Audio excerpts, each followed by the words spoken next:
আসসালামু আলাইকুম বন্ধুরা, কেমন আছেন আপনারা? আলহামদুলিল্লাহ আমরা ভালো আছি। আজকে আমি কিছু কাঁচা আম কিনে নিয়ে আসছে আপনার ভাইয়া, আজকে তাই দিয়ে আচার বানিয়ে দেখাবো।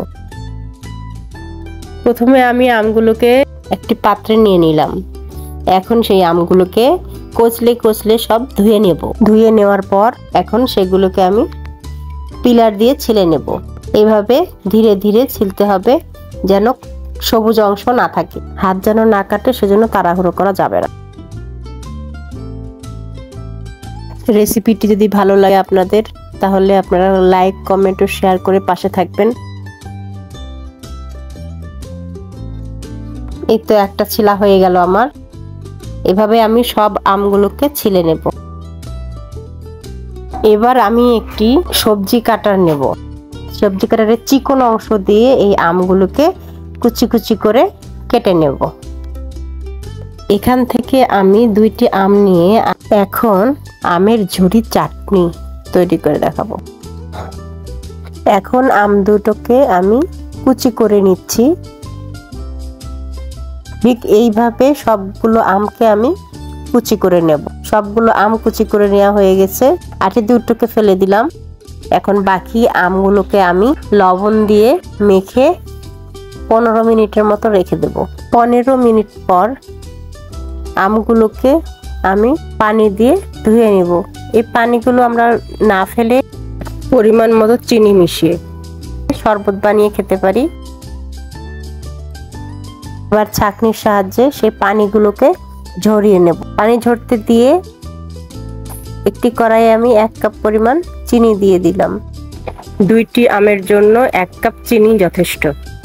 চিনিটা একটু গলে আসলে আমি তাতে আমগুলো ঢেলে দেব। আমগুলো দিয়ে 5 মিনিট মতো রাখলে দেখা যাবে যে আমগুলোর পানি দিয়ে চিনিগুলো গলে গিয়েছে। পানিটাকে একটু কমিয়ে নেব। কিছুক্ষণ নাড়ার পরে দেখা যাবে যে পানিটা একটু কমে আসছে। তখন ভাজা জিরার গুঁড়া আর ভাজা মরিচের গুঁড়া দিয়ে অনবরত নাড়তে হবে। এখানে কোনো মৌরি, মশলা, পাঁচফোড়ন কোনো কিছু দেওয়ার প্রয়োজন নেই।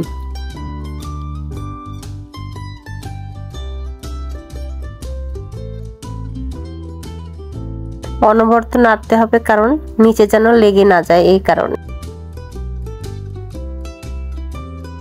কি বন্ধুরা, জিভে জল এসে গেছে? আমার তো মনে হচ্ছে এক্ষুনি খেয়ে ফেলি। এভাবে নাড়তে নাড়তে অনেকটা আঠালো ভাব নিয়ে আসবে।